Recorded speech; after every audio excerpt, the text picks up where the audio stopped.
नमस्कार शेतकरी मित्रहो, आंब्याच्या खोडाला डिंक येतो त्यासाठी उपाय.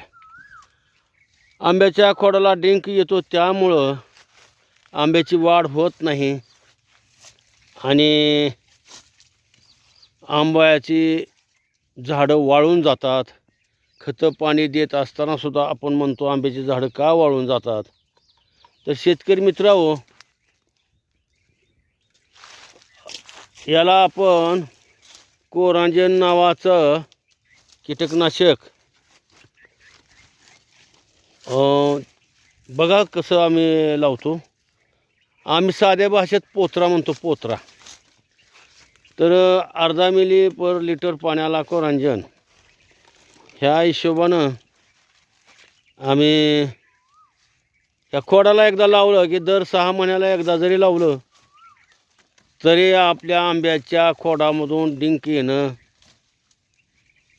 बंद होतं. बघा, जितकं तुम्हाला लावता येतं आहे बारीक फांद्याला सुद्धा तेवढं ती डिंक येण्याचं बंद होतं आहे.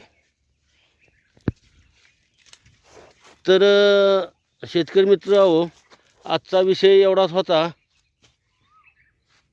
आंब्याच्या खोडातून डिंक येतो आणि आंबे वाळून जातात, त्याच्यावरील उपाय. थँक्यू.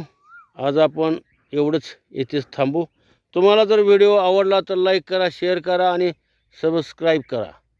मित्रांनो, व्हिडिओ तर सर्वच लोक बघतात, परंतु मोठ्या मनानं लाईक करायचं, मात्र लाईक करणं फार महत्त्वाचं आहे. त्याच्यामुळं मला प्रोत्साहन येते. थँक्यू.